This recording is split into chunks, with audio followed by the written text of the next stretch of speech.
Okay, तो हम mitosis पढ़ रहे थे। मैं वही माइटोसिस जो है कंप्लीट करने जा रहा हूँ आज। ध्यान दीजिएगा।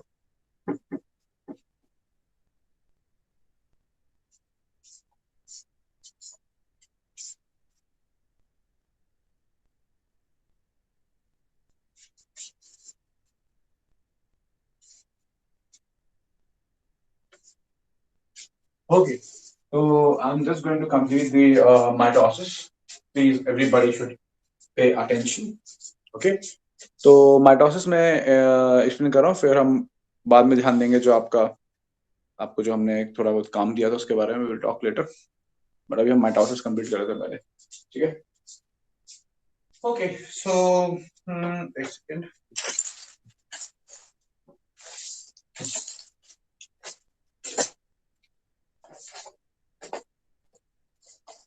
तो मैं डायग्राम्स बना रहा हूँ, ठीक है, और आप डायग्राम्स पे ध्यान दीजिएगा एंड ट्राई टू अंडरस्टैंड कि डायग्राम में क्या बताया जा रहा है।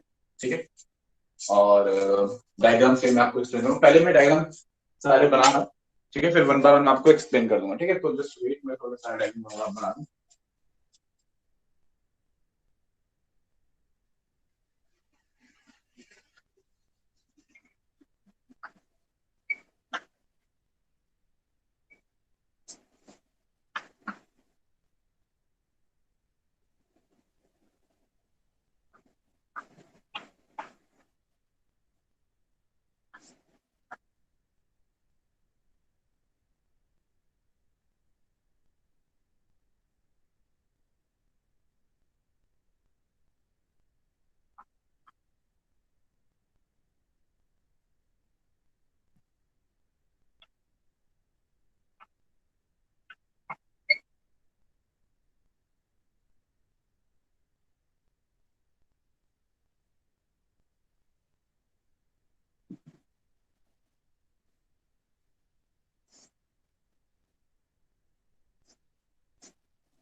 ओके, काफी सारी चीजें आप अभी तो डायग्राम देख के ही समझ में आ गई होगी कि ये क्या चल रहा है, ये क्या बताया गया है, ये क्या बताया जा रहा है। ये आपके कैरियोकाइनेसिस और साइटोकाइनेसिस है सेल डिवीजन का, यानी एम फेज है। ठीक है, okay, now pay attention, one by one ध्यान दीजिएगा। ठीक है, मैं पूरा समझा रहा हूँ वन बाय वन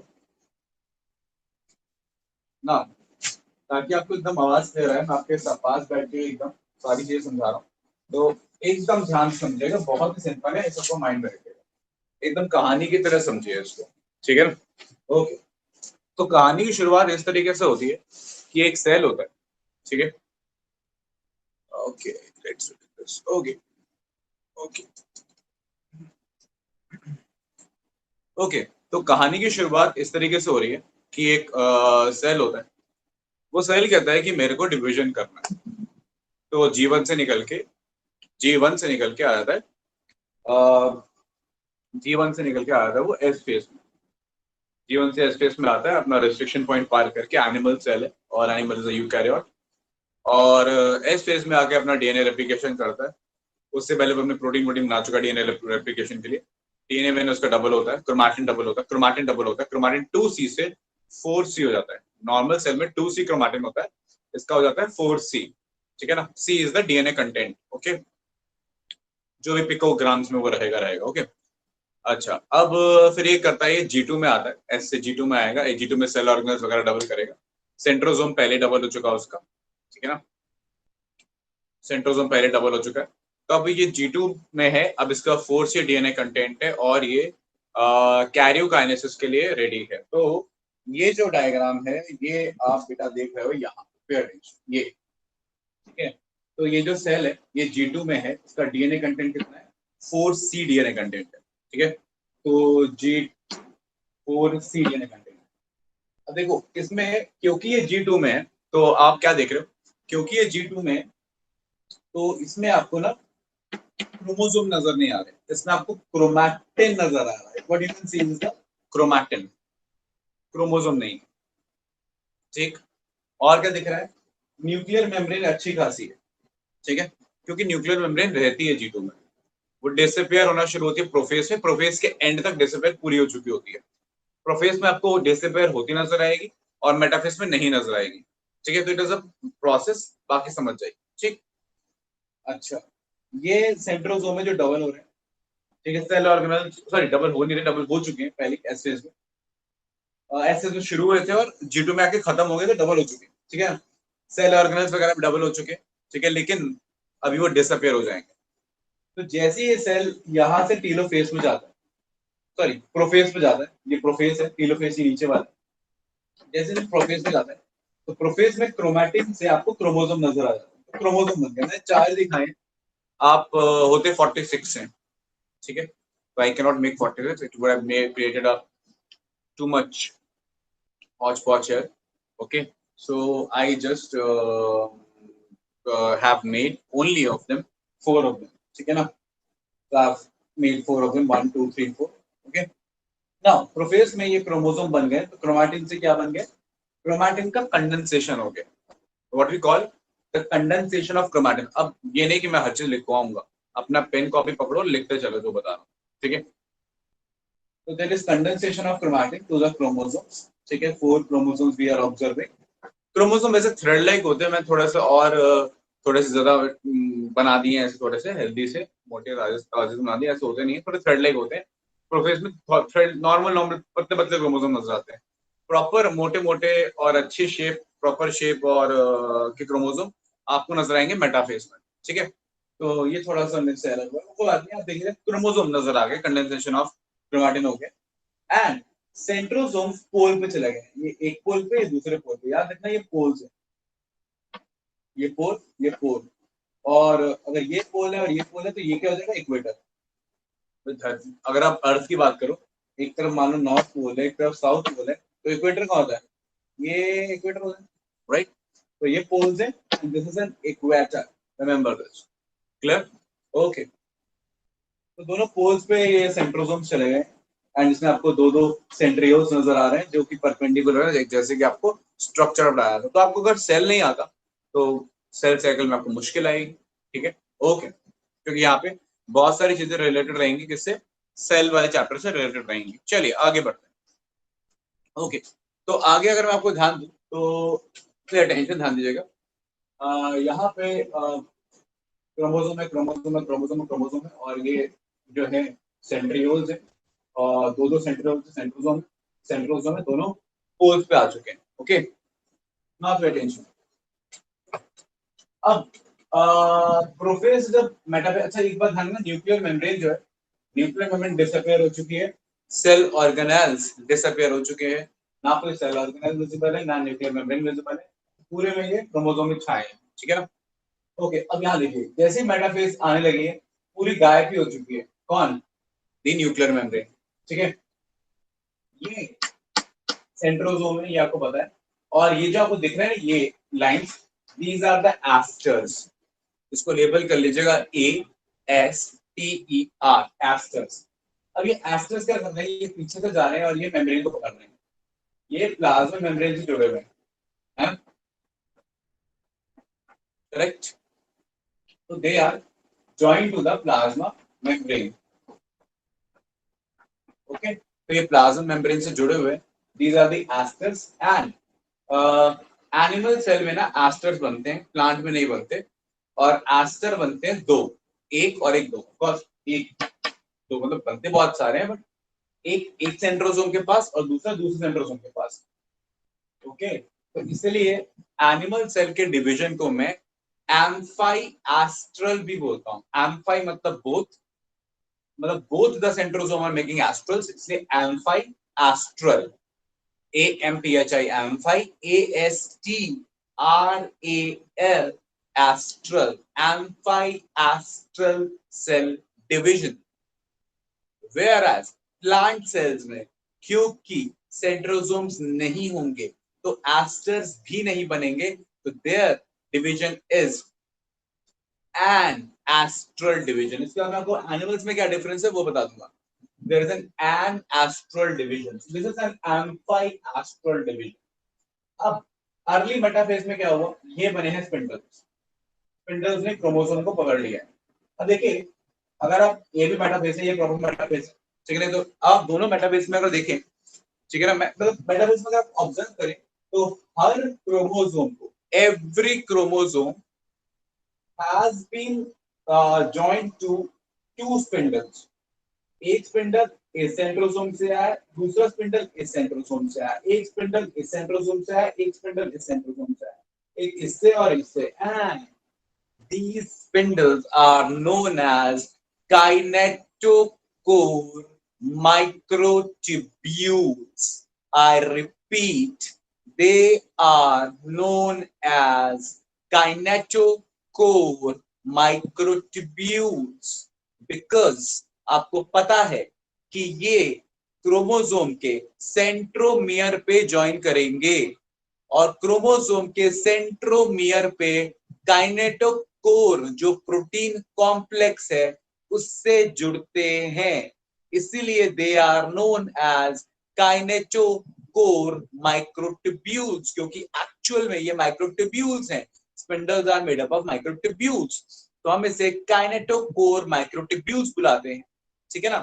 बाकी स्पिंडल आप देखिए, जैसे कि ये ऊपर वाला, ये नहीं जुड़ा हुआ क्रोमोसोम से, ये नहीं जुड़ा हुआ क्रोमोसोम से, ये नहीं जुड़ा हुआ क्रोमोसोम से, ये नहीं जुड़ा हुआ क्रोमोसोम से, this is complete, this is incomplete, complete incomplete, complete incomplete, तो ये भी स्पिंडल्स हैं, ये भी स्पिंडल्स हैं, ये भी स्पिंडल है, ये भी स्पिंडल है, लेकिन ये भी माइक्रोट्यूब्यूल्स हैं, ये भी माइक्रोट्यूब्यूल्स है, ये भी माइक्रोट्यूब्यूल्स है, लेकिन ये काइनेटोकोर माइक्रोट्यूब्यूल्स नहीं है, ये केटी माइक्रोट्यूब्यूल्स नहीं है, सिर्फ और सिर्फ वही केटी या काइनेटोकोर माइक्रोट्यूब्यूल्स रहेंगे जो कि याद रखिएगा जुड़ेंगे क्रोमोसोम के साथ, और वो हर सेंट्रोसोम से और क्रोमोसोम दोनों सेंट्रोसोम से जुड़ता है, ये खास बात है of the metaphase of mitosis. Meiosis में आप ऐसा नहीं देखोगे, मियोसिस के अंदर हर क्रोमोसोम दोनों में से किसी एक सेंट्रोसोम से ही जुड़ता है, ठीक, क्लियर, ओके, अब ये जो पहले जुड़ते हैं, देखो मेटाफेज में क्या होता है, पहले जोड़ा इनको, जोड़ के कुछ स्पिंडल्स लंबे हुए, कुछ स्पिंडल्स छोटे हुए, जो भी है पूरा अरेंजमेंट हुआ। पूरा अरेंजमेंट इस तरीके से हुआ कि ये पूरे के पूरे लाइन में आ गए। अब ये जो पूरे के पूरे लाइन में आ गए हैं, this is an imaginary plate, this is an imaginary plate at the equator, at the equator. तो इस प्लेट को हम बोलते हैं equatorial plate, plate at the equator और equatorial plate. So in metaphase we clearly write that chromosomes are arranged in equatorial plate. Clear? And until and unless they are arranged in equatorial plate, they will not move to the anaphase. Means right now what is working? Metaphase promoting factor is working. Now after metaphase promoting factor is dissolved and anaphase promoting complex is formed, as soon as this happens, it moves from metaphase to the anaphase. And metaphase से anaphase में जाते हुए हुआ क्या, chromosome के दोनों centromere अलग हो गए, दोनों सेंट्रोमियर नो, दोनों chromatids, I am so sorry, दोनों क्रोमैटिड्स बीच में से अलग हो गए और ये हैं अब क्रोमैटिड्स, या आप डॉटर क्रोमोसोम्स बोल सकते हैं। तो डॉटर क्रोमोसोम्स या क्रोमैटिड्स अलग हो गए, ये अलग हो गया, ये अलग हो गया, ये अलग हो गया, ये अलग हो गया। अब एनसीईआरटी में एक लाइन लिखी होती है कि जब ये खिंचते चले जाते हैं तो आगे आगे जाता है सेंट्रोमियर और पीछे पीछे आते हैं द आर्म्स। ये आर्म्स है ना, जो आर्म्स है ना वो पीछे पीछे आते हैं, मतलब कोई चीज ऐसे अलग हुई, आप खुद इमेजिन कीजिए कि अगर आप किसी चीज को ऐसे अलग करोगे, ऐसे ऐसे है ना, ऐसे कोई चीज बनी हुई है उसको आप ऐसे अलग करोगे, ऐसे ऐसे अलग करोगे, तो जो आर्म्स है वो पीछे पीछे ऐसे आते हैं। तो ये डिवीजन ना ऐसे नहीं हो रहा है जैसे कि क्रोमोसोम था, लेट्स इमेजिन ये क्रोमोसोम के दो आर्म्स इमेजिन कीजिए, ऐसा है ना, जब ये आपने ये आर्म्स मान लो ये क्रोमोसोम था, जब ये आपने अलग किए ना, ठीक है ना, तो एक तरीका था कि ये ऐसे ऐसे जाएं लाइक दिस, है ना, ऐसे नहीं जाते, ये ऐसे जाते हैं, ऐसे जैसे इनको जबरदस्ती पीछे खींचे जा रहा हूं, है ना, तो लाइक दिस। तो ये ऐसे ऐसे अलग नहीं होते, ये जब अलग हो रहे होते तो ऐसे खींचे जाते हैं, तो ये ऐसे रहते हैं लाइक दिस, दोनों आर्म्स एक दूसरे को फेस कर रहे होते हैं। आइडिया समझ में?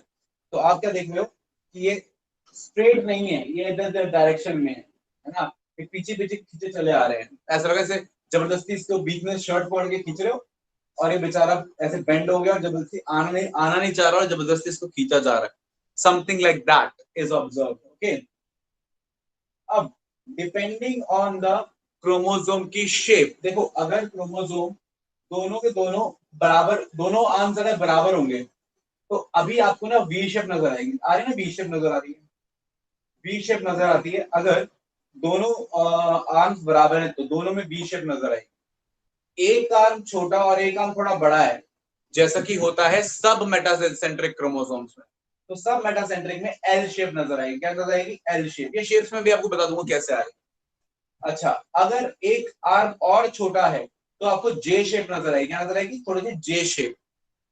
और अगर एक आर्म है ही नहीं, बहुत ही एक्स्ट्रा ऑर्डिनरी छोटा है, जैसे कि वो जैसे टीलोसेंट्रिक क्रोमोसोम है, ठीक है ना, अगर टीलोसेंट्रिक है तो फिर आपको आई शेप नजर आएगी। क्या नजर आएगी? I shape. तो I, B, L, J, depending on the type of chromosome आपको क्रोमोसोम कैसा है वो शेप नजर आती है। कब आती है? एनाफेज में नजर आती है। अब एनाफेज में क्या हुआ, देखिए स्पिंडल्स जो है छोटे होने लग गए हैं। ये इधर ये सेंट्रोसोम अपने स्पिंडल को इधर खींच रहा है। अच्छा, ये क्या होता है, देयर इज देखिए स्पिंडल बनना is known as polymerization of spindles. ये भी टर्म याद रखिएगा, स्पिंडल बनना इज पॉलीमराइजेशन ऑफ माइक्रोट्यूब्यूल, ठीक है ना, एंड स्पिंडल हटना इज डीपॉलीमराइजेशन, ठीक है ना, जिसमें अल्फा बीटा, देखो अल्फा बीटा ट्यूब्यूल जुड़ते जाएंगे तो माइक्रोट्यूब्यूल लंबा होता जाएगा, अल्फा बीटा ट्यूब्यूल हटते जाएंगे तो माइक्रोट्यूब्यूल छोटा होता जाएगा। तो इसको बोलते हैं पॉलीमराइजेशन मतलब बनना, डीपॉलीमराइजेशन पॉलीमराइजेशन मतलब हटना। मेटाफेज में पॉलीमराइजेशन हो रहा था और एनाफेज के अंदर डीपॉलीमराइजेशन हो रहा है, जिससे स्पिंडल छोटा हो रहा है और क्रोमोसोम खींचे चले जा रहे हैं एक इस तरफ, एक इस तरफ। अब धीरे धीरे टीलोफेज में क्या हुआ, पूरे खिंच गए हैं और हल्की हल्की न्यूक्लियर मेम्ब्रेन आपको नजर आनी शुरू हो गई है। एंड साथ ही साथ कैरियोकाइनेसिस खत्म हो चुका है और साइमल्टेनियसली जब कैरियोकाइनेसिस खत्म होने जा रहा है, टीलोफेज आ गया है, साइमल्टेनियसली साइटोकाइनेसिस भी शुरू हो गया। यानी कि वो वेट करेगा कि न्यूक्लियस पूरा डिवाइड कर जाए, कैरियोकाइनेसिस पूरा हो जाए, फिर साइटोकाइनेसिस शुरू करेंगे। ना ना ना, ऐसा नहीं होगा। कैरियोकाइनेसिस खत्म होते होते होते ही पैरेलली साथ में साइटोकाइनेसिस शुरू हो जाएगा। एंड होगा क्या, सेल है, सेल अंदर इनवेजिनेशन दबाया गया, ऐसे अंदर की तरफ दबता चला जाएगा और दबता दबता दबता दबता दो सेल हो जाएंगे। तो अंदर की तरफ दब रहा है, अंदर फरो बन रही है। अब आप मुझे इतना सा जवाब दे दो कि ये जो अंदर की तरफ दब रहा है, ये जो मूवमेंट हो रहा है, ये जो इनवेजिनेशन हो रहा है, ये जो इनवर्ड मूवमेंट हो रहा है, इसके लिए कौन सा सेल ऑर्गेनल स्पेसिफिकली रिस्पॉन्सिबल होगा, या कौन सा सेल का हिस्सा पार्ट रिस्पॉन्सिबल होगा, उसका कौन सा टाइप?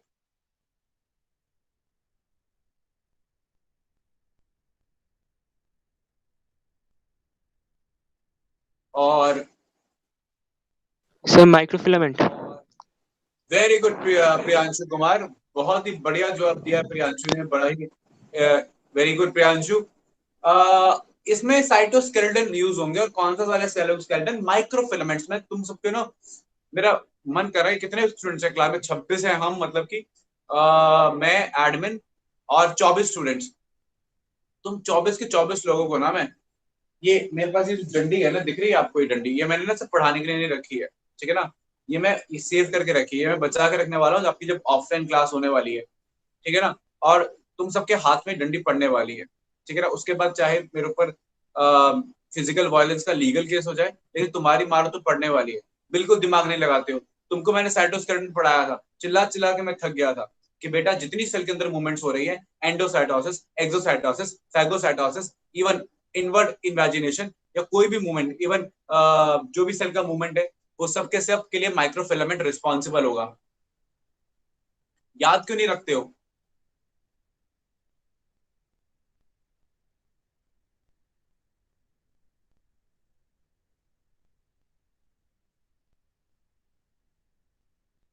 ओके, कोई बात नहीं। अब नेक्स्ट क्वेश्चन जो भी आएगा ना, मैं स्पेसिफिकली किसी स्टूडेंट से पूछूंगा, तो 25 बार लिखेगा तो मजा आएगा। ओके, मत पढ़ो, don't don't study, I will make you study, ठीक है। देखो, सिंपल सी बात है, नीट क्वालिफाई करना है, बायोलॉजी तो नीट को मारो, नीट को बहुत दूर है। बायोलॉजी पढ़नी है तो पढ़नी है, नहीं पढ़नी तो नहीं पढ़नी, ठीक है। क्लास में बैठे हो, पढ़ रहे हो, 1.5 घंटा इंटरनेट वेस्ट कर रहे हो तो पढ़ो। और अगर नहीं पढ़ना तो भाई 1.5 GB है, मूवी देखो, कोई टीवी सीरीज देखो, गाने सुनो, ठीक है, एंजॉय करो। वो भी अच्छा है, उससे भी आपके दिमाग को एनर्जी मिलेगी, खुश रहो। वो करो, गेम खेलो, रम्मी खेलो, ठीक है, पबजी खेलो, जिसके पास पहले से डाउनलोडेड है, ठीक है। लेकिन तो वो कर लो। लेकिन अगर डेटा खराब करके, टाइम खराब करके पढ़ने बैठ ही रहे हो, मेहनत कर ही रहे हो, तो फिर ध्यान से पढ़ लो, ठीक है। It's as simple as that, don't waste your time, okay. नहीं पढ़ना तो छोड़ो, बंद करो और एंजॉय, अर्न इट, है ना। वो भी बढ़िया बात है, वो कोई वेस्टेज नहीं है, वो एंजॉय करना इज नेवर अ वेस्टेज। आपने टीवी पे कुछ देखा, वो कुछ इन्फॉर्मेशन ही गई ना। आपने कोई टीवी सीरीज भी देखी, कुछ भी देखा, तो कोई इन्फॉर्मेशन आपके माइंड में गई, ठीक है। कुछ नया ही सीखा आपने, it's not bad, it's never bad to learn new things, चाहे वो किसी भी डायरेक्शन में, डजंट मैटर। कुछ ना कुछ जिंदगी में काम ही आ जाता है, तो दैट्स नॉट बैड, ठीक है। लेकिन आपने, अब आप यहाँ क्या कर रहे हो, क्लास में बैठे हो और ध्यान कहीं और, इट्स नॉट वर्थ, वहां पे कुछ नहीं सीख रहे हो, ठीक है ना। तो just don't waste time, you have want your data, enjoy, ठीक है। But if you are studying in class, ठीक है, लर्न फ्रॉम दिस, ताकि दोबारा ना पढ़ना पड़ेगा। आप कितनी बार पढ़ोगे सेल साइकिल, मतलब कि how many times will you study cell cycle? अभी 11 में पढ़ोगे, फिर क्या मन करेगा, फिर ट्वेल्थ में आ जाओगे, फिर ट्वेल्थ के टॉपिक पढ़ोगे, फिर अक्टूबर आ जाएगा, फिर नवंबर दिसंबर में प्री बोर्ड आ जाएंगे, फिर जनवरी में प्रैक्टिकल्स आ जाएंगे, फरवरी में टेंशन हो जाएगी, और फिर मार्च में बोर्ड हो जाएगा। तो दोबारा कब पढ़ोगे सेल साइकिल? आज ही पढ़ना है ना। देखो, आज वो खास दिन है दुनिया का जब आप सेल साइकिल पढ़ रहे हो, आज का आज ही निपटा दो, इतना अच्छे से पढ़ डालो कि दोबारा पढ़ने की जरूरत ही ना पड़े, पढ़ने की जरूरत पड़े तो रिवाइज करा, एक दो बार देखा, समझ में आ गया। और सेल साइकिल इंपॉर्टेंट है, क्यों? क्योंकि हर चैप्टर से जुड़ा हुआ है। आप, मैं बताऊं आपको, आप पढ़ोगे ना जेनेटिक्स, जाओगे क्लास 12 में, कुछ समझ नहीं आएगा, सेल साइकिल नहीं आता होगा, माइटोसिस मियोसिस नहीं आता होगा ना, कुछ नहीं समझ में आएगा, ठीक है ना। कई चीजों में अटक जाओगे अगर सेल साइकिल नहीं आता होगा, स्पेसिफिकली मियोसिस, ठीक है, तो मियोसिस पढ़ाया भी नहीं है, और मियोसिस नहीं आएगा तो देखो माइटोसिस समझ में नहीं आएगा, ठीक है। तो why do you want to do it to yourself? एक चीज को चार बार क्यों पढ़ना है, जब एक ही बार ध्यान पूर्वक पढ़ के उसे खत्म कर सकते हो। तो पढ़ा रहा हो तो पढ़ लो, ठीक है। ओके, तो एनाफेज में ये क्रोमोसोम अलग अलग आ गए थे, और टीलोफेज में ये, जैसे प्रियांशु ने बताया, सही बताया, ऐसे इनवर्ट मूवमेंट हुआ और ये अलग अलग हो गए, राइट। अच्छा, माइक्रोफिलामेंट्स का रिस्पॉन्स। अच्छा, अब अंदर के देखो दो तरीके का डिवीजन होता है, अगर आप ना, एनिमल्स में एक ही होता है, प्लांट्स में दो होता है। अगर अंदर से डिवीजन हो रहा है, ऐसा कुछ हो रहा है, तो उसका सेंट्रीपीटल। अगर यही बाहर की तरफ डिवीजन हो रहा हो, वो कैसे हो सकता है वो बताऊंगा। उसको बोलते हैं सेंट्रीफ्यूजल, या आपके सेंट्रीपीटल सेंट्रीफ्यूजल फोर्स से ही आया है ना। तो सेंट्रीपीटल हो रहा है, सेंट्रीपीटल, इसको साइटोकाइनेसिस कहते हैं, सेल साइटोप्लाज्म का डिवीजन या cytokinesis.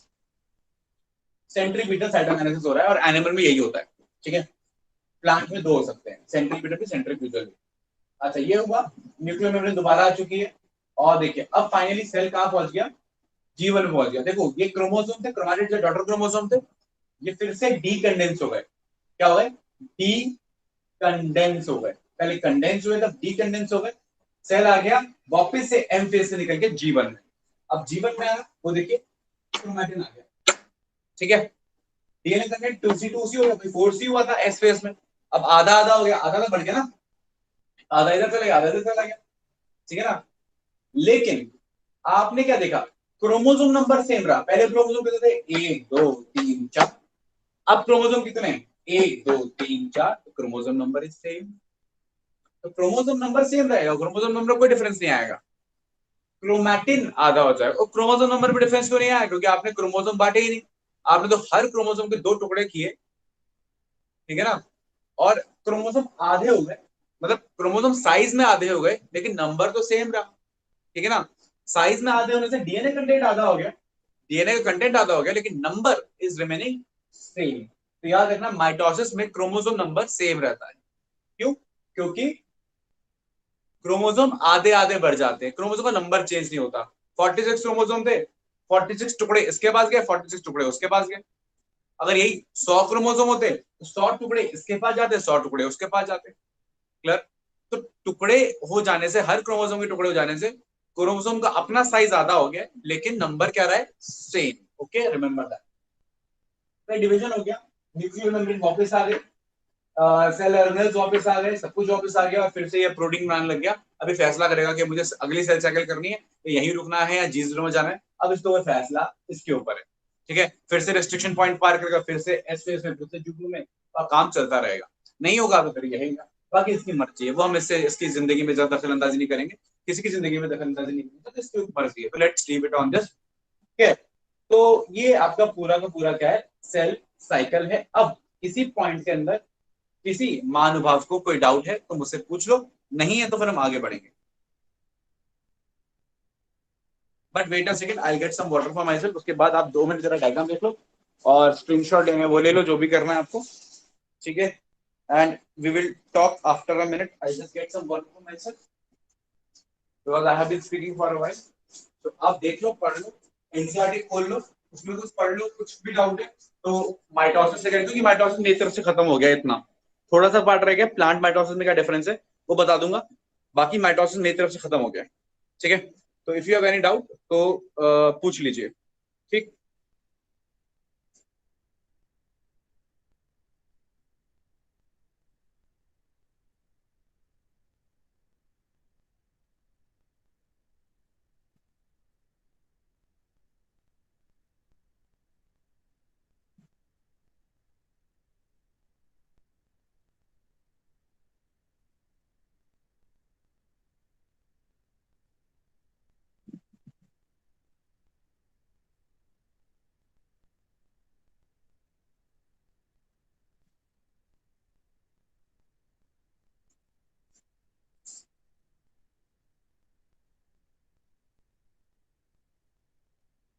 Anji, anybody having any doubt?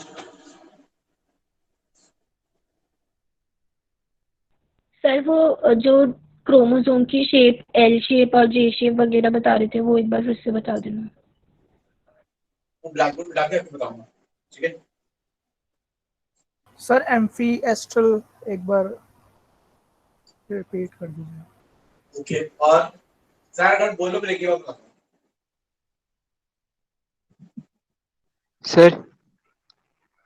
Sir जो सेल ऑर्गेनल डिसअपियर हुए थे वो फिर से रीअपियर कैसे होंगे? ये पर कैसे हुए मतलब? मेम्ब्रेन आ जाएगी ना। एक्चुअली सेल ऑर्गेनल से क्या है? सर ऑर्गेनल है क्या? एंडोप्लाज्मिक रेटिकुलम सब कुछ क्या है? मटेरियल वहीं पड़ा हुआ है, बस मेम्ब्रेन गायब हो गई है। न्यूक्लियर मेम्ब्रेन आएगी, बाकी मेम्ब्रेन आएंगी तो वो वापस आ जाएगी। भाई प्रोकैरियोट यूकैरियोट में क्या फर्क है? प्रोकैरियोट में भी चीजें वही हैं, बस हम यूकैरियोट में चीजें मेम्ब्रेन बाउंड हो गई हैं, मटेरियल वही का वही है। तो ईआर क्या है? कुछ मटेरियल, कुछ जो काम करता है, प्रोटीन प्रोटीन जो भी है चीजें, एंजाइम वगैरह, उसके ऊपर हर मेम्ब्रेन बनी हुई है। माइटोकॉन्ड्रिया भी है, सारे एंजाइम है, ऊपर मेम्ब्रेन बनी हुई है, तो मेम्ब्रेन बनेगी वो वापस सेल ऑर्गेनल दिखने लगेंगे। सर तो वो टीलोफेज में वापस आएगा या फिर साइटोकाइनेसिस के बाद? देखो टीलोफेज और साइटोकाइनेसिस में पैरेलली चलता है। टीलोफेज जैसे खत्म होता है, साइटोकाइनेसिस पैरेलली खत्म हो जाता है। तो आप कह सकते हो टीलोफेज से साइटोकाइनेसिस सेम थिंग, दोनों में कह सकते हो। ओके वेल, किसी ने पूछा, मुझसे पूछा एम्फाई एस्ट्रल क्या होता है, तो एम्फाई एस्ट्रल का जवाब देता हूँ कि बेटा मैं मार्क ही कर देता हूँ, इसको बोलते हैं एस्ट्रल, ठीक है? ये है सिर्फ माइक्रोट्यूब्यूल,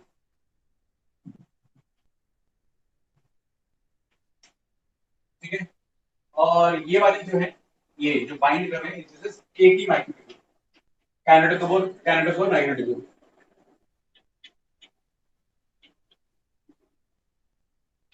ठीक है? ये इमेजिनरी प्लेट है, इक्वेटोरियल प्लेट, इमेजिनरी है, ये मैंने लाइन बनाई है ऐसे, इक्वेटोरियल प्लेट।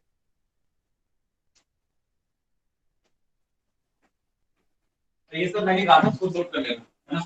तो एस्ट्रल ये है, ये भी एस्ट्रल है। तो एम्फाई एस्ट्रल मतलब दो एस्ट्रल, तो दो एस्ट्रल है ना, तो बोलते हैं एम्फाई एस्ट्रल डिवीजन, ठीक है? एस्ट्रल का काम क्या है?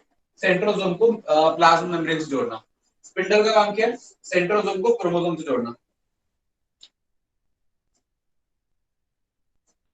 सर आपने कीटी माइक्रोट्यूब्यूल्स के लिए कुछ डिफरेंस बताया था माइटोसिस और मियोसिस में, कि दोनों साइड से जुड़े होते हैं या नहीं होते, वो एक बार रिपीट कर दो। मियोसिस पढ़ाऊंगा ना, समझ में आ जाएगा। तो माइटोसिस का याद रख कि माइक्रोट्यूब्यूल कैसा नजर आ रहा है, मैं तेरे को बता देता हूँ। किसी का रहना मुझे बता कि ये जो क्रोमोसोम के जो नजर आ रहा है, ये कितने सेंट्रो कितने माइक्रोट्यूब्यूल से जुड़ा हुआ है? टू। इशिका राणा, आपके आवाज में टू सर। टू, एक ये और एक ये, राइट? और क्यों यस जुड़ा हुआ सर। है? क्योंकि इस एक ने आधे को इधर खींचना है, एक ने आधे को इधर खींचना है, तो डिवीजन होगा। Yes sir. हाँ, मियोसिस में ऐसा नहीं होता। मियोसिस में एक क्रोमोसोम इधर जाएगा, एक क्रोमोसोम इधर जाएगा, तो ये वाला सेंट्रोसोम इसको पकड़ लेगा, ये वाला सेंट्रोसोम इसको पकड़ लेगा, तो ये जाएगा इधर, ये जाएगा इधर, ये जाएगा इधर, ये जाएगा इधर, ऐसा होगा। तो ये डिफरेंस होता है। मियोसिस में एक क्रोमोसोम को एक स्पिंडल पकड़ता है, और मियोसिस मियोसिस में सॉरी मियोसिस में एक क्रोमोसोम को एक स्पिंडल पकड़ता है, माइटोसिस में एक क्रोमोसोम को दो स्पिंडल पकड़ते हैं, दोनों स्पिंडल्स अलग अलग सेंट्रोसोम से होते हैं। Got it? Yes sir. और सर जो anybody has any other reflection doubt? Point होता है वो फर्स्ट चेक पॉइंट को बोलते हैं या फिर अलग अलग होते हैं दोनों? एक्चुअली सीन ऐसा है कि आप ऐसा बोल सकते हो कि फर्स्ट चेक पॉइंट ही है, वो रेस्ट्रिक्शन पॉइंट ही पहला चेक पॉइंट है, वो पार किया तो automatically it moves to the S phase. Okay sir.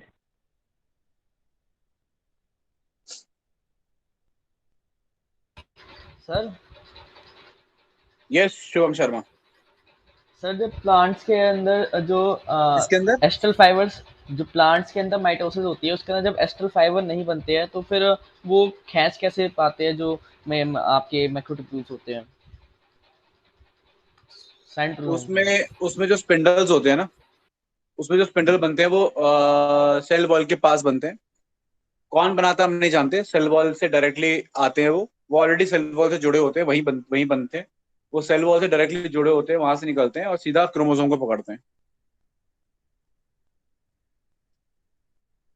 नहीं सर, वो खींच कैसे पाते हैं फिर उसको, मतलब जैसे इसमें तो वो एक जो खींच पा रहे हैं अपोजिट एक्शन में। मतलब नहीं समझा मैं, यहाँ पे कैसे खींच रहे हैं? सर यहाँ पे तो एक्स्ट्रा फाइबर से जुड़े हुए ऐसे कण आराम से खींच पा रहे हैं इनको, वहां पर वो अच्छा, सेल अब तुम वॉल अब से। अब तुम इमेजिन कर, क्या तुझे ऐसा लग रहा है कि सेंट्रोसोम जो है बीच में ब्रोकर है एक तरीके से। एक स्पिंडल आ रहा है क्रोमोसोम से, पहले वो सेंट्रोसोम से जुड़ रहा है, फिर वहां से एक स्पिंडल जा रहा है, एक माइक्रोट्यूब्यूल जा रहा है जो सेल मेम्ब्रेन से जुड़ रहा है। ऐसा फील हो रहा है कि क्रोमोसोम से एक, मैं बताता हूँ, just try to imagine this. क्या ऐसा कुछ हो रहा है कि एक स्पिंडल आया और वो सेंट्रोसोम से जुड़ा, फिर यहाँ से एक एस्टर आया और वो यहाँ जुड़ा, बीच में this is acting like a broker, something like that. हाँ सर। ऐसा है ना? अब इस मिडल मैन को निकाल दो, ठीक है, और इमेजिन करो एक स्पिंडल आया, वो डायरेक्टली जाके मेम्ब्रेन से जुड़ गया,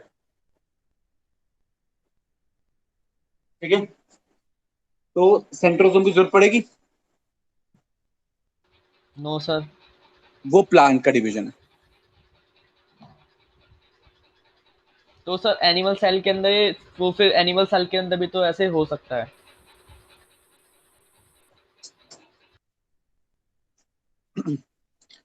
देख, ऐसा है कि बहुत अच्छा आइडिया दिया तूने। अगली बार जब मैं दुनिया बनाऊंगा और एनिमल सेल बनाऊंगा, तो मैं ध्यान रखूंगा कि मैं एनिमल सेल में भी ऐसा ही करूं। ठीक है शुभम? सर मैं अगली बार मैं दुनिया बनाऊंगा तो भी ख्याल रखूंगा ना ऐसा हो सकता है तो। भाई मैंने नहीं बनाई दुनिया, I did not make cell, okay, I did not make division, I did not even make chromosomes. बहुत सारी चीजें हमें ऐसे लगता है कि हो सकती है, ठीक है, वो ऐसे नहीं है। वी आर नॉट स्टडिंग क्या हो सकता है, we are studying, already we are studying क्या होता है। हम जब क्या होता है बस वही स्टडी कर रहे हैं। मैंने कहा ना, मेरी अगर सर के पीछे भी दो आंखें होती मुझे मजा आ जाता, मैं देख पाता कि पीछे भी क्या चल रहा है। ठीक है, मेरे दो की जगह एक हाथ और एक्स्ट्रा होता तो मैं आराम से बहुत सारे और काम कर सकता था। आ रही बात समझे? तो मैं बायोलॉजी के अंदर, है ना, आई एम नॉट स्टडिंग कि क्या हो सकता था, ठीक है ना, क्या है, I am just telling you that is the way it has evolved, that's it, we can't say. Okay, हम बस अंदाजा लगा सकते हैं कि क्या है क्या नहीं है, ऐसा वाला कुछ, ठीक है। This is clear to everybody? और किसी को कोई डाउट? सर जो एम फेज होता है वो डिवीजन फेज होता है ना, तो मतलब माइटोसिस और मियोसिस इसके टाइप्स हुए या फिर मतलब मियोसिस टाइप्स अलग ही टाइप्स चलता है? एम फेज का इज अ डिवीजन फेज। उसके कैरियोकाइनेसिस के या उसके उसके दो टाइप्स है एम फेज के, mitosis and meiosis. Okay sir, और एक जी नॉट फेज से रिलेटेड डाउट था। हाँ। उसमें जैसे हमने पढ़े थे हार्ट सेल्स हो गए या फिर न्यूरॉन्स हो गए, वो जी नॉट में रहते हैं, तो फिर मतलब वो उनकी जब डिवीजन नहीं हो रही तो फिर तो न्यू सेल्स तो फॉर्म होंगे नहीं, या होंगे भी तो बहुत लॉन्ग टाइम पीरियड के बाद होंगे उनके, हाँ, उनका नहीं लाइफ होंगे, स्पैन बहुत नहीं होंगे लंबा न्यू होता सेल्स। है क्या? देखो मैं बताऊँ, न्यू सेल्स फॉर्म नहीं होते, इसलिए क्या बोलते हैं ना, तो ऐसे तुम्हारा ब्रेन डैमेज हो गया, ठीक है ना, है ना, ऐसे नहीं कह रहा हूँ कि बस इमेजिन करो कि मान लो ब्रेन ब्रेन डैमेज हो गया, तो ब्रेन डैमेज रिपेयर नहीं होता ना। Getting my point? अगर यस न्यूरॉन्स कुछ सर। डेड हो गए या किल हो गए तो they will not form again. Repair भी नहीं होता, सेंट्रल नर्वस सिस्टम की प्रॉब्लम है, वो रिपेयर भी नहीं होता, ठीक है ना। पेरिफेरल तो फिर भी रिपेयर हो जाता है, नए न्यूरॉन्स नहीं आते लेकिन रिपेयर हो जाता है, लेकिन ब्रेन का तो सिस्टम है ही नहीं। और हार्ट अटैक कुछ है ना, मसल डैमेज हो जाता है तो वो डैमेज रहता है। आ रही बात समझ में? तो ये है प्रॉब्लम, ये इसलिए तो वाइटल ऑर्गन्स है, heart brain, why they vital, वो डिवाइड नहीं करते। ठीक है ना। लिवर लिवर जो है वो रीजनरेट करता है, थोड़ा सा डैमेज भी हो गया, जैसे कि फॉर एग्जाम्पल किसी का मान लो लिवर खराब हो गया, somebody is having lots and lots of alcohol, एक लिमिट तक वो डाउन लो डैमेज हो गया, फिर आपने उसे टाइम दिया रिपेयर होने के लिए, आपने अच्छा अच्छा खाना खाया, लिवर पे बिल्कुल जोर नहीं पड़ने दिया, बहुत टाइम तक अल्कोहल बिल्कुल नहीं पिया, स्लोली ग्रेजुअली अगर एक लेवल तक लिवर डैमेज हो, पूरा डैमेज नहीं हो, काफी डैमेज नहीं हुआ, 1% डैमेज हुआ है, तो वो धीरे धीरे टाइम के साथ ठीक हो जाता है। ठीक है ना। तो लिवर हैज रीजनरेशन पावर। ठीक है ना। और ब्रेन और किडनी में, सॉरी, ब्रेन और हार्ट में ऐसा नहीं है। ठीक है ना। Damage in brain, damage in heart is kind of permanent. Okay sir. हाँ। सर फिर ओके। हार्ट में भी मतलब बहुत एडवर्स कंडीशन में भी ऐसा नहीं होगा कि वो जी नॉट से निकल के वापस सेल साइकिल में आ जाए? See, as far as I know, there is not a very, very good chance. But biology is like कोई भी चीज ना आप बायोलॉजी में मना नहीं कर सकते, बिकॉज हमने बड़े सारे एक्सेप्शंस देखे हैं, हर जगह देखे हैं। तो साइंटिस्ट सर्च कर रहे हैं, और कोई रिसेंट रिसर्च में कुछ ऐसा हुआ हो कि थोड़े सेल्स रिजनरेट कर रहे हो, that's a different story. But हाँ, जनरली हम यही बोलते हैं कि नहीं। ठीक है ना। तो कंप्लीटली नो, बायोलॉजी में कुछ ही चीज को नहीं बोलते। ठीक है। तो कुछ भी हो सकता है, बट यस, जितने जितना नॉर्मली हम बात करते हैं कि नो। ठीक है, कि हार्ट सेल्स अगर डैमेज हो जाएंगे तो वो रिपेयर नहीं होते। बहुत ही कोई अगर 10 करोड़ में एक चांस है तो उसको हम चांस नहीं बोलते, उसको एक्सेप्शन बोलते हैं। Yes sir. हम्म। तो सर ये लाइफ लॉन्ग रहते हैं हमारे साथ, जो एक बार ही बन गए तो वो वैसे ही रहते हैं? हाँ, मतलब आप एम्ब्रियो है तो वो बन रहे होते हैं, और एक बार जब वो सारा आपके ब्रेन के न्यूरॉन्स बन गए, ठीक है, तो फिर वो बने ही रहेंगे। ठीक है। तो ओके ये सर, जितने लोग समझ आ। बोलते हैं कि दूध पीने से, प्रोटीन खाने से दिमाग तेज हो जाएगा और दिमाग बढ़ जाएगा, या तुम्हारे पास दिमाग कम है, ऐसा है नहीं, सबके पास दिमाग बराबर है। तो क्या प्रोटीन खाने से, बादाम खाने से कुछ फर्क नहीं पड़ेगा? फिर हमारी मेमोरी कैसे बढ़ रही है? क्या मेमोरी बढ़ना न्यूरॉन्स बढ़ना नहीं है? ऐसा सवाल आया मन में? सर मेमोरी तो जितने नए सिनेप्सेस बनते हैं उनकी वजह से होती है ना। Yes, exactly. तो यही पॉइंट है, न्यूरॉन्स नए नहीं बनते, नए नए सिनेप्सेस, नए नए इंट्रैक्शंस बनते हैं न्यूरॉन्स के बीच में। Memory is an interaction between the neurons. ठीक है। तो नंबर ऑफ न्यूरॉन्स आपके कांस्टेंट रहते हैं, एक बार जितने बन गए ब्रेन के अंदर उतने ही रहेंगे, और नए नए एसोसिएशंस बनेंगे, दैट इज अ मेमोरी। ठीक है ना। और जो आपके एसोसिएशन स्ट्रांग रहने के लिए और आपके ये सारे काम करने के लिए प्रोटीन्स बहुत इंपॉर्टेंट होते हैं। तो proteins help in maintaining that synapses and information. तो वो दिमाग को तेज रखने में हेल्प करता है। लेकिन दिमाग किसी का कम नहीं होता है, किसी का ज्यादा नहीं होता है, it is equal for everybody almost. ठीक है ना। It's all about the association, आप कितने एसोसिएशन ब्रेन से बना सकते हैं। ठीक है। तो ये तू कम दिमाग का है, तेरा दिमाग थोड़ा कम है, उसके अंदर दिमाग बहुत ज्यादा है, ये सिर्फ कहने की बात है।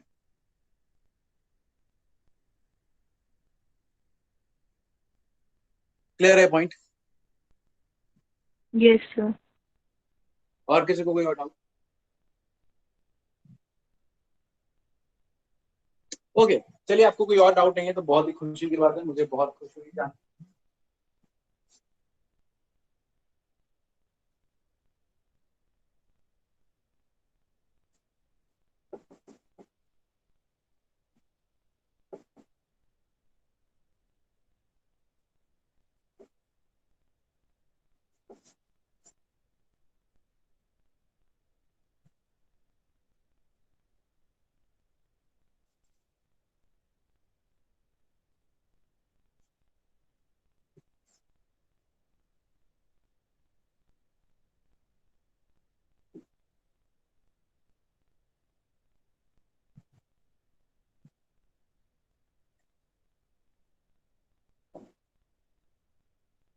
ओके, प्लांट्स में क्या होता है?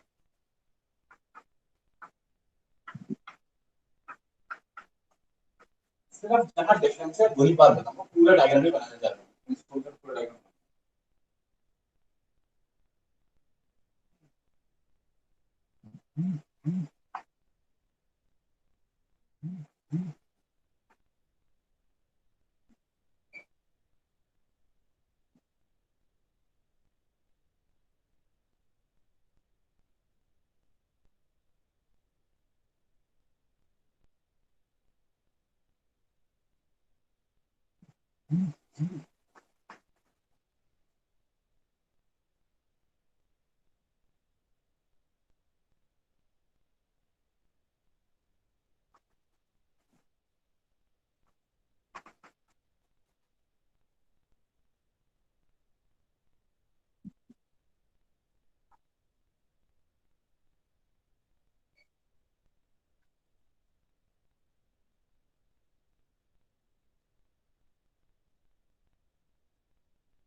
Okay, let's talk about the plants.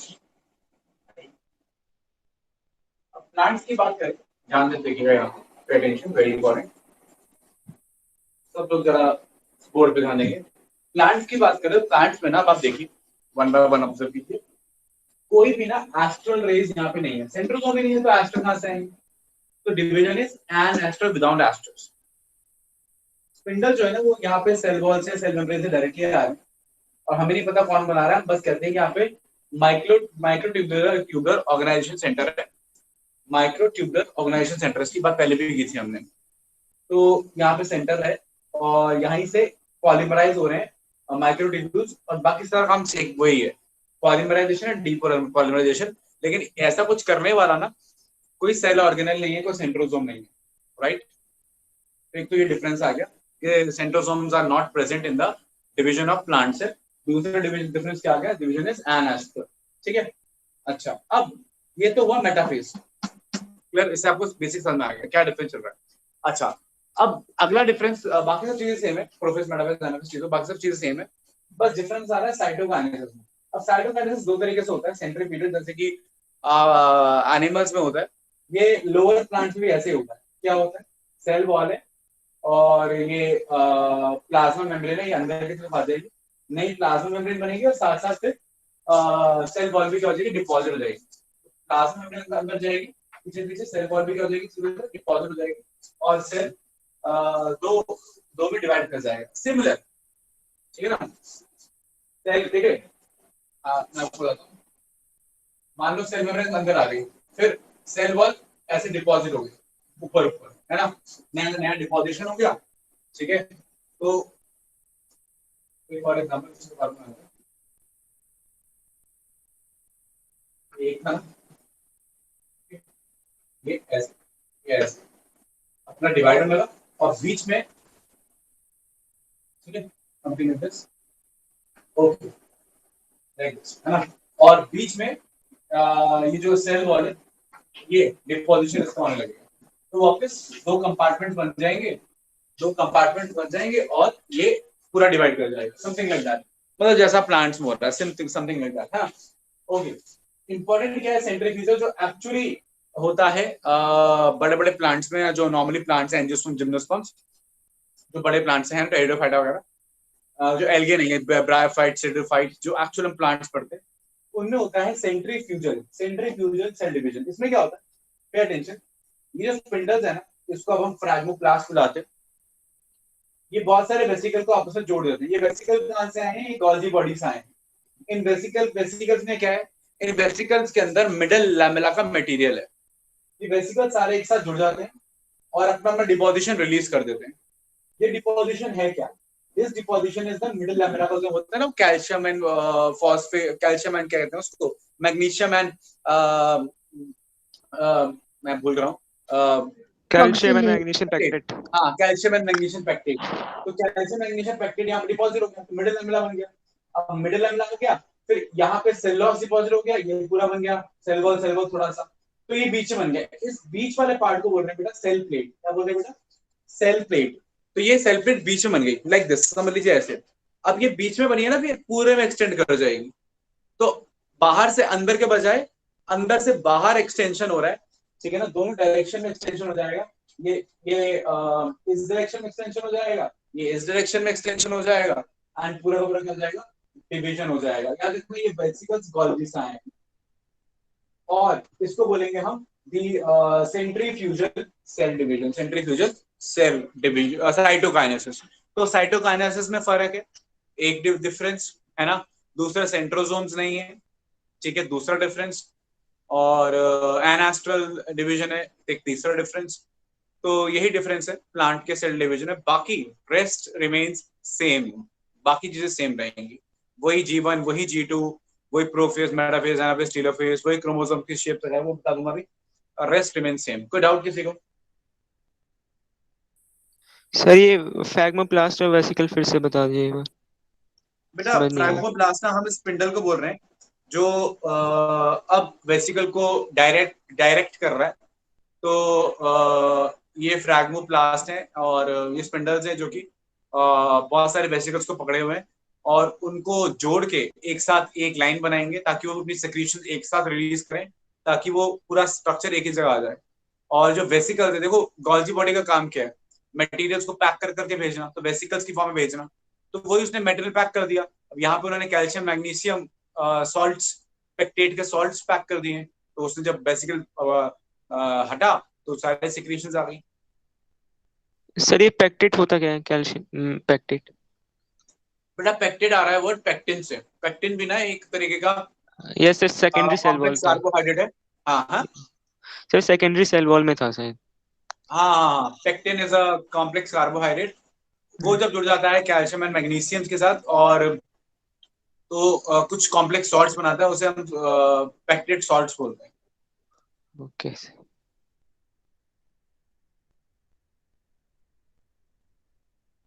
वो कौन होता है जिसकी सेल वॉल पेक्टिन की बनी होती है, याद है कुछ? तुमको पढ़ाया गया? यूग्लिना। Very good.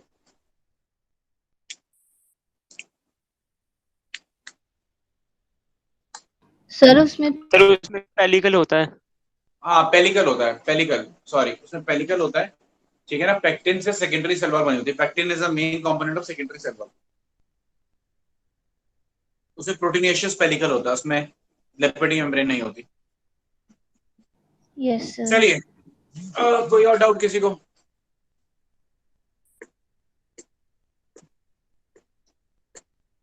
अगर कोई डाउट नहीं है आप लोगों को, ठीक है, तो हमारे पास टाइम कितना है, एक मिनट रुकिए, हमारे पास टाइम है अभी 17:17 है, अभी 10-15 मिनट है हमारे पास। तो हम आगे कंटिन्यू करेंगे। आपको मुझे आपको एक तो आपको शेप बतानी है, आइए शेप समझते हैं कि शेप से मेरा क्या मतलब है, ठीक है ना। देखो है तो बहुत सिंपल चीज, आप समझे नहीं हो वैसे, but it is a very very simple thing.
Okay, so pay attention.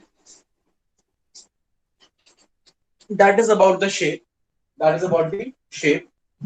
मान लीजिए क्रोमोसोम मेटासेंट्रिक है ना, तो उसके दोनों आर्म्स बराबर होंगे, तो दोनों बराबर होंगे तभी जब जब टूटेगा तो ये आर्म भी इतना, ये आर्म भी इतना, ये आर्म भी इतना, ये भी आर्म भी इतना, तो कैसी शेप नजर आएगी? ऐसी। कैसी?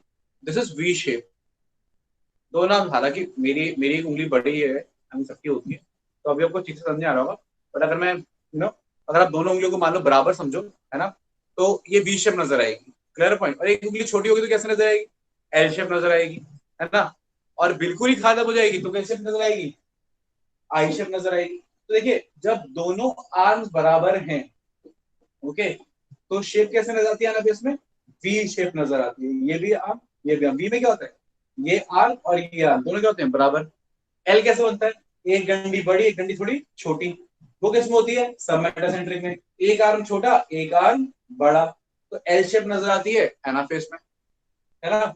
अच्छा, अब एक डंडी बहुत छोटी होती है, देखो ये जे बनेगा ऐसा, प्रॉपर जे नहीं बट जे लाइक, कि एक एक बहुत छोटी जे कैसे बनता है? एक बहुत ही छोटी सी डंडी फिर ऐसे लंबा सा दूसरा, तो ये जे शेप हो जाती है। जब क्रोमोसोम कैसे होते हैं? एक्रोसेंट्रिक में। लिखना भूल गया, उसको लिख देते हैं एक्रोसेंट्रिक।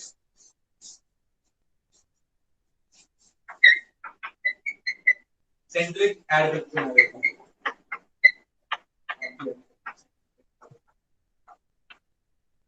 लास्ट में किलोसेंट्रिक।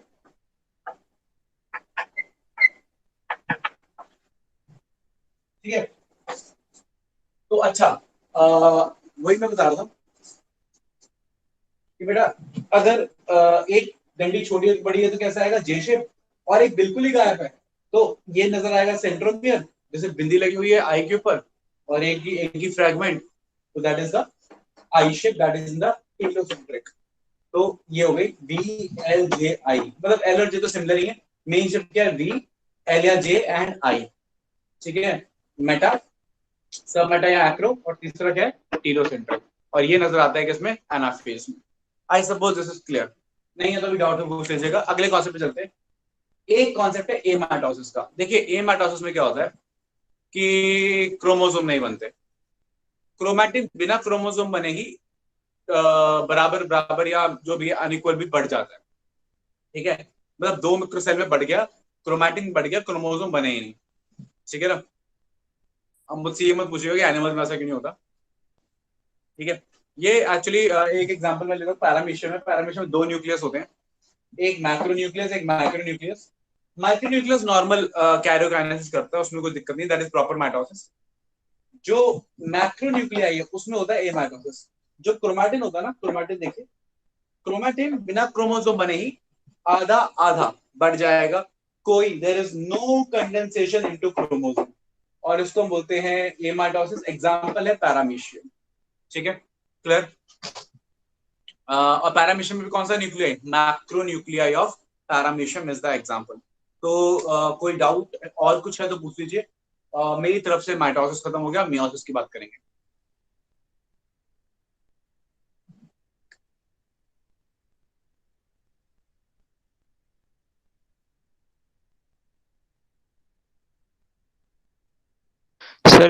सर हमारी डीपीपी नहीं आ रही बहुत दिन से। लास्ट डीपीपी कौन सी आई थी? सर टिश्यूज की आई थी। स्ट्रक्चरल ऑर्गेनाइजेशन की पूरी आ गई थी? सर कॉकरोच ये सब, हाँ सर वो नहीं, टिश्यूज के, हाँ सब आ गया था। एपिथेलियल टिश्यू और नर्वस सिस्टम सब की आ गई थी ना। हाँ तो यस सर। उसके बाद हमारा कौन सा चैप्टर शुरू हुआ है? सेल। सेल की नहीं आई होगी यस ना? यस सर, सेल की नहीं आई। चलिए ठीक है, मैं आपका फेस टेस्ट भी हो गया। ठीक है, मैं सेल की और सेल साइकिल की भिजवा दूँ। ठीक, ओके सर। और बेटा बायोमोलिक्यूल्स की भी भिजवा दूंगा आपको। पहले आप सेल और सेल साइकिल कर लो, और पहले सेल की भी कर लो, फिर बायोमोलिक्यूल, फिर सेल साइकिल करवा दूंगा, भिजवा दूंगा, ठीक है, जैसे ऑर्डर में रहता है। ओके, किसी सर को कोई डाउट? सर जो हाँ Saanvi Gupta. Microtubular organising centres है वो सेल वॉल के पास से निकलेंगे या फिर सेल मेम्ब्रेन? क्या क्या क्या क्या क्या क्या क्या क्या क्या? जो MTOC है माइक्रोट्यूबुलर ऑर्गेनाइजिंग वाले प्लांट सेल्स में, हाँ जी। वो सेल वॉल के पास से निकलेंगे या फिर सेल मेम्ब्रेन? देखिए, हम ऐसा मानते हैं कि सेल वॉल, ठीक है ना, लेकिन we are not clear cell wall या सेल मेम्ब्रेन, हम इसलिए हम सेल एनवेलप बोल देते हैं। तो most of the book cell wall लिखती हैं, तो अब सेल वॉल याद रख लो, चलो सेल वॉल याद रख लो, ठीक है, क्योंकि बुक्स वगैरह में सेल वॉल ही दिया हुआ है, तो सर रिमेंबर सेल लेकिन वॉल। जो अंदर की साइड है सेल में वो तो सेल मेम्ब्रेन है, फिर वो सेल में मतलब तो देखो, ऐसा नहीं है ना कि मतलब कि कोई चीज मतलब कि मेम्ब्रेन को पार करती हुई नहीं आ सकती है, मेम्ब्रेन से अंदर की तरफ नहीं आ सकती, मेम्ब्रेन तो लिपिड की बनी हुई है ना, प्रोटीन ऐसे स्ट्रक्चर्स है, वहां से अंदर आ जाएंगे, उसमें कोई विश्व वाली बात नहीं है, मतलब कहीं ना कहीं वो actually cell wall cell membrane के बीच में कहीं बनते हैं और वहीं से जुड़ते हुए आगे आ जाते हैं। हमें एग्जैक्टली ना इन्फॉर्मेशन नहीं है, वैसे बताऊं, there is no correct information कि कहाँ है एग्जैक्टली, तो सेल वॉल ही बोलते हैं, सेल, कई बुक्स में सेल एनवेलप भी लिखा रहता है, एग्जैक्ट लोकेशन क्लियर नहीं, somewhere through okay cell envelope, ठीक है। सर हाँ जी। सर माइक्रोन्यूक्लियाई में नॉर्मल माइटोसिस होगा? हाँ हाँ हाँ जी, कोई और डाउट किसी को? सर हाँ शिवम शर्मा। सर ये जो इसके अंदर प्लांट सेल के अंदर सेल प्लेट की फॉर्मेशन होती है, ये एक लाइन के उसमें हो रही है, तो फिर ये इनको लाइन में अरेंज कौन करता है? जैसे के अंदर आपने बताया पैक्टेट के सॉल्ट्स आते हैं, कैल्शियम वगैरह वेसिकल्स के अंदर मैंने आते हैं, कहा तो ना, वो वेसिकल्स को लाइन में कौन लगाता है? वेसिकल्स को अरेंज करने के लिए फ्रैग्मोप्लास्ट रिस्पॉन्सिबल है, वो एक लाइन में वेसिकल को अरेंज कर देता है। अब वेसिकल जब एक लाइन में अरेंज हो गए तो उनका सेक्रेशन भी एक साथ जाएगा, सेक्रेशन आ गया तो वो मिडिल एम्ला का छोटा सा टुकड़ा बन गया। अब मिडिल एम्ला का टुकड़ा बना, उसके बाहर बाहर की तरफ वो डिपॉजिट हो गई, सेलुलोज डिपॉजिट हो गया, तो सेल वॉल बन गई, तो एक पूरी प्लेट बन गई। अब धीरे धीरे एक बार एक छोटा टुकड़ा बन गया तो ये आगे बढ़ती जाएगी, बढ़ती जाएगी, बनती जाएगी, बनती जाएगी, बढ़ती जाएगी, बढ़ती जाएगी। भाई शुरुआत करना इंपॉर्टेंट है ना, इनिशिएट करना इंपॉर्टेंट है, उसके बाद तो डिपोजिशन होता जाएगा, वो बनता जाएगा, एक्सटेंड करता जाएगा। शुरुआत फ्रैग्मोप्लास्ट कर देते हैं और वेसिकल्स कर देते हैं। गॉट मतलब इट? जो सर ये फ्रैग्मोप्लास्ट को फ्रैगमोप्लास्ट है, ये हमारे बेटा एक जो बार में, हाँ, माइक्रोट्यूब्यूल्स के, क्या बोल रहे हो शोम, दोबारा बोल, बीच में ऋषिका की आवाज आ गई थी। सर ये जो फ्रैगमोप्लास्ट है ये मतलब माइक्रोट्यूब्यूल्स की वो तरह तो एक तरह फंक्शन करे, जैसे माइक्रोट्यूब्यूल्स हमारे क्रोमोसोम को हाँ, जैसे करते वो हैं, ये अरेंजमेंट हमारे कर रहे हैं वेसिकल्स को वैसे कर रहे ये हैं। भी अरेंजमेंट कर रहा है, yes yes yes.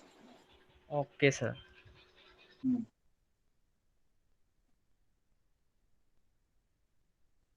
Sir phragmoplast को हम सेल ऑर्गेनेल्स कंसिडर कर सकते हैं? क्या इसकी अपनी कोई मेम्ब्रेन है? पर पता नहीं, नहीं होनी चाहिए पता अगर नहीं क्या स्पिंडल है फाइव तो। माइक्रोट्यूब्यूलर प्रोटीन ऐसे स्ट्रक्चर्स हैं, जैसे स्पिंडल होते हैं, स्पिंडल सेल्स, जो स्पिंडल है वो सेल ऑर्गेनेल है। No sir. Then how can the phragmoplast would be cell organelle then, Rishika?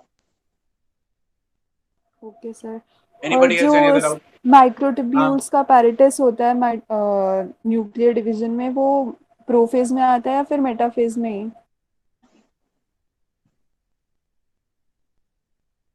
वो ओके। बनना तो शायद अब प्रोफेज में शुरू हो हाँ जाता है हाँ, ना? सुनना ध्यान से। सी, देयर इज नो, प्रोफेज में आना शुरू होता है, प्रॉपर्ली मेटाफेज में दिखता है, मतलब कोई ना डिमार्केशन नहीं है। मतलब तुमको क्या लगता है कि जब, देखो ऐसा नहीं है कि सेल डिवाइड किया और सेल ने फैसला नहीं किया कि ये मेरा प्रोफेस हो गया, ओके, अब मैं मेटाफेस करता हूँ। सेल तो बस अपना धीरे धीरे अपना काम करे जा रहे हैं।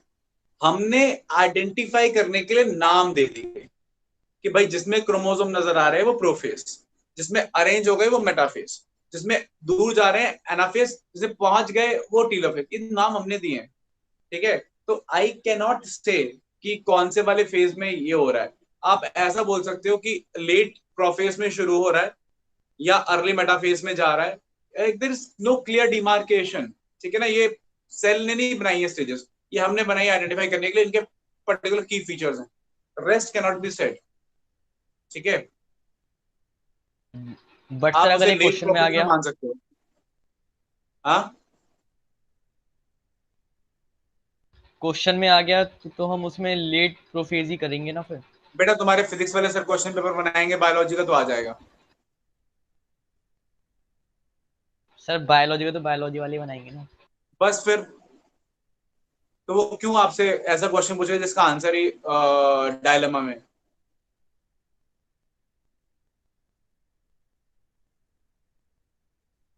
Okay sir. कोई और डाउट किसी को?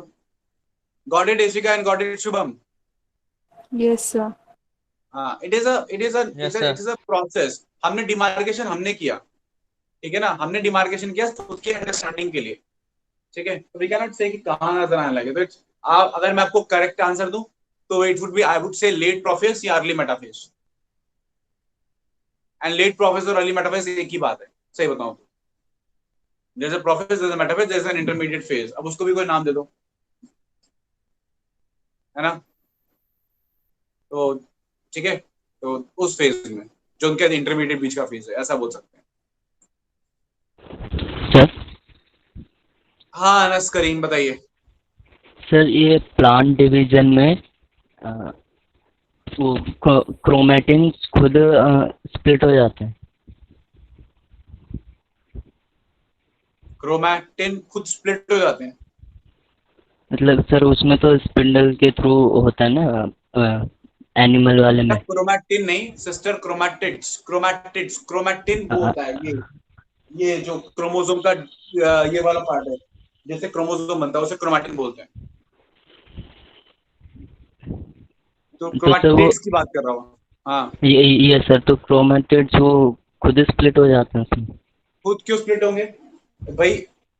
जैसे कि देखो ये एक क्रोमोसोम है, ठीक है। मेरे यस सर। मेरे मेरे फिस्ट को समझ लो, इसको फिस्ट को समझ लो, सेंट्रो वो है, क्रोमैटिड्स हैं जुड़े हुए हैं, ठीक है। मेरे बाजू को समझ लो कि स्पिंडल है, ठीक है। यस अब सर।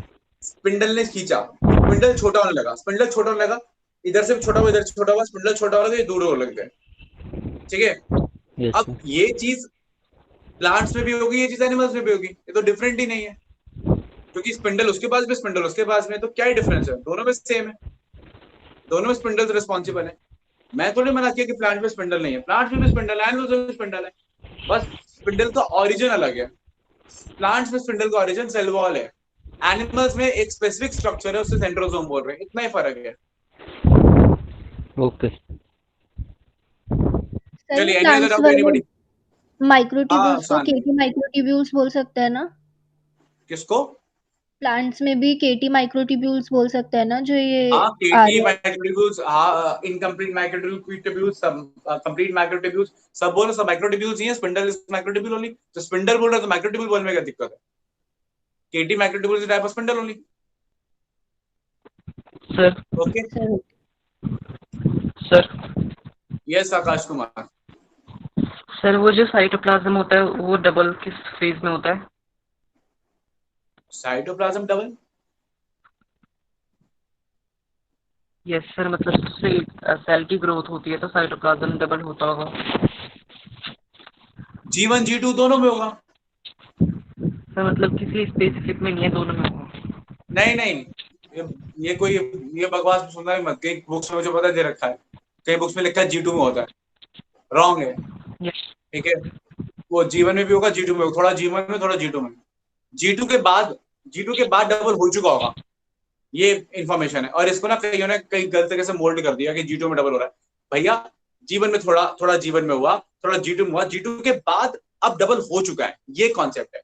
तो कोई पूछेगा when after G2 cytoplasm has completely doubled, got it? क्यों जी2 यस आंसर है क्वेश्चन का, क्वेश्चन का मुझे पता है ऐसा क्वेश्चन है, उसका आंसर जी2 है, क्योंकि जी2 के बाद हो रहा है। इसका मतलब है कि जीवन में उसका कोई कॉन्ट्रीब्यूशन नहीं है, जीवन में भी उसका कॉन्ट्रीब्यूशन है।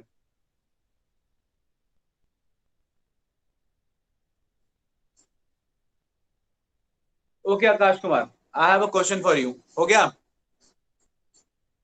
और अभी ना यस मीटिंग से कोई लेफ्ट नहीं करेगा। मैंने स्क्रीनशॉट ले लिया। Nobody would be leaving, anybody would be leaving the meeting will write secondary metabolite table 25 times.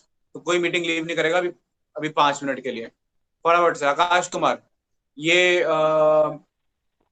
कौन कैबलिन ए किस तरीके का सेकेंडरी मेटाबोलाइट है? सर एक बार रिपीट कर दीजिए। कौन कैबलिन ए किस तरीके का सेकेंडरी मेटाबोलाइट है? Sir lectin. ठीक है। अनुभव तिवारी,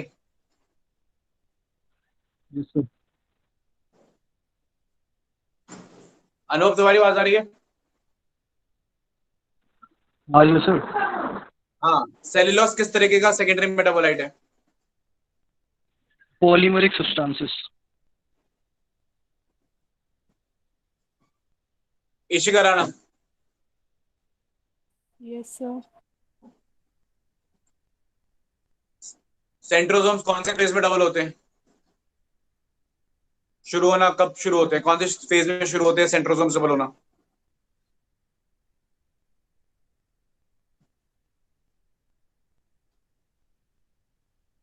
इशिका राणा, में time is running out.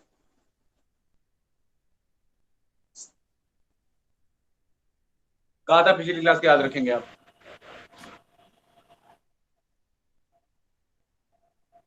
Ishika आवाज आ रही है? फेज में। एस फेज में शुरू हो जाते हैं सेंट्रोसोम डबल होना। Yes sir. प्रत्यक्ष मिश्रा,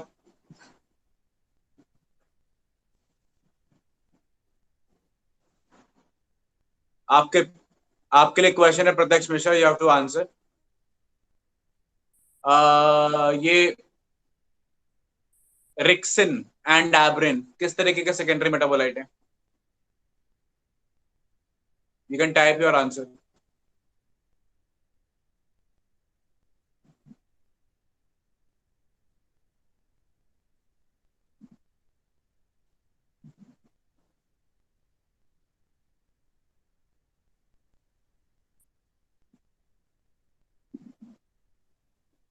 प्रत्यक्ष Mishra,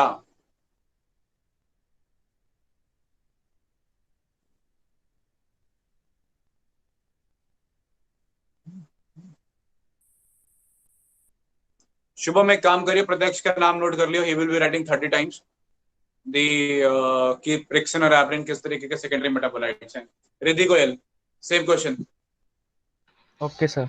sir toxin. Riya Nagar, yes sir. same question. Rixin and Abin, what kind of secondary metabolites? Sir toxin. Shivam Agarwal, yes sir. name an example of pigment secondary metabolite. Alkaloids. हाँ जी, alkaloids. pigments का example है alkaloids. Okay, Vibhor Chaturvedi, same questions. Sir, anthocyanins, Anthocyanins, anthocyanins and carotenoids. carotenoids. ठीक है, ये बेटा शिवम अग्रवाल का नाम note कर लो। Shubham he will be writing the table 25 times. ठीक है, ओके सर। सेकेंडरी मेटाबोलाइट की। शिवम अग्रवाल ठीक है, आपने गलत आंसर दिया है। ज्योति यादव, यस सर। बेटा फटाफट से ये बता दे कि ये सेल ऑर्गेनेल्स डबल कौन से फेज में होते हैं?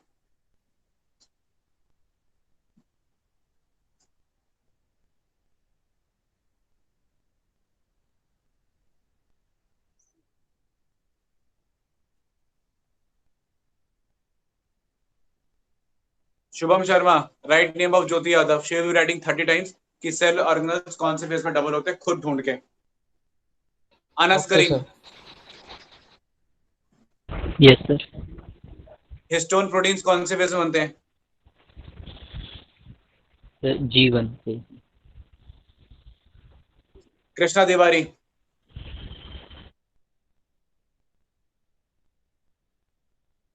कृष्णा आवाज आ रही है?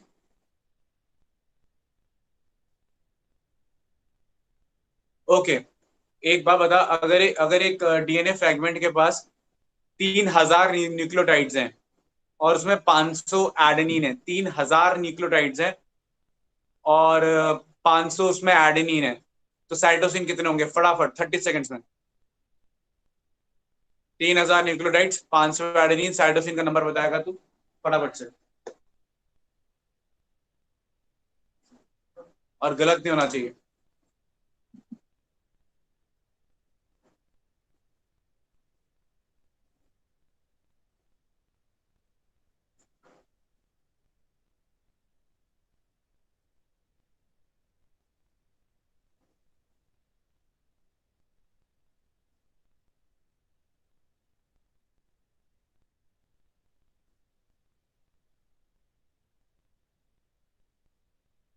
बाकी लोग भी कैलकुलेट कर सकते हैं, लेकिन आंसर कोई नहीं लिखेगा। कृष्णा तिवारी के आप बताने के बाद आप आंसर लिख सकते हैं।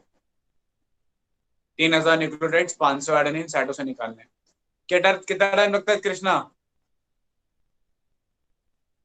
सर उसने लिख दिया चैट में। चैट में लिख दिया? Oh I am so sorry. Okay, ये कह रहा है 1000। बाकी लोग भी लिख सकते हैं।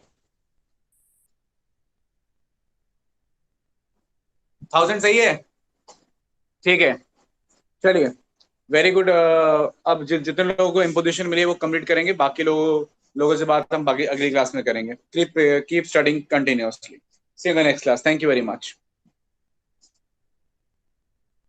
Okay sir.